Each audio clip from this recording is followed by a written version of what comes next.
వచ్చే ఫలితాలు చూసి వైసీపీ పార్టీ జగన్మోహన్ రెడ్డి షాక్ అవ్వబోతున్నారు. జగన్మోహన్ రెడ్డి ఘోర పరాజయాన్ని చూసి దేశం ఆశ్చర్యపోతుంది, రాష్ట్ర ప్రజలు సంతోషపడతారు. 5 ఏళ్ల దౌర్జన్యాలు, 5 ఏళ్ల అరాచకాలు, మీ అవినీతి పరిపాలన, మీ లంచగొండి పరిపాలన, మీ దుర్మార్గమైన పరిపాలన చూసి దేశ విదేశాల నుంచి, పక్క రాష్ట్రాల నుంచి లక్షలాది మంది తరలి వచ్చి గ్రామాలు గంటల కొద్దీ మండు టెండలో 3-4 గంటలు నిలబడి, క్యూ లైన్లో నిలబడి, బయట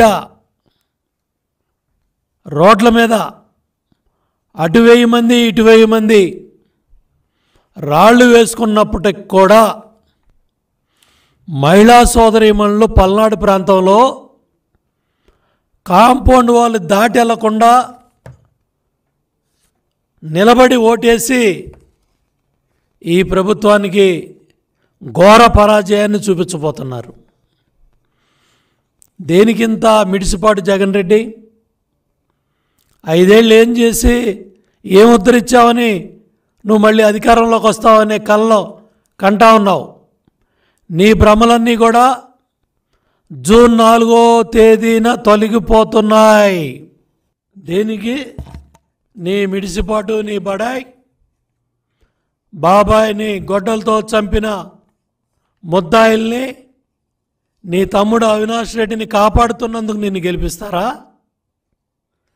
ధరలు, నిత్యావసర వస్తువులు, పేదల రక్తాన్ని పీల్చి 8 లక్షల కోట్ల రూపాయలు భారం వేసినందుకు నిన్ను ఉద్ధరిస్తారా రాష్ట్ర ప్రజలు? ఎస్సీ ఎస్టీ సప్లాన్ అన్ని నిధులు 1.5 కోట్లు నిధులు మళ్లించి ఏం ఉద్ధరించావని మళ్ళీ పగటకల్లకంటున్నావు. జగన్ రెడ్డి సమాధానం చెప్పమని కూడా నేను అడుగుతా ఉన్నా.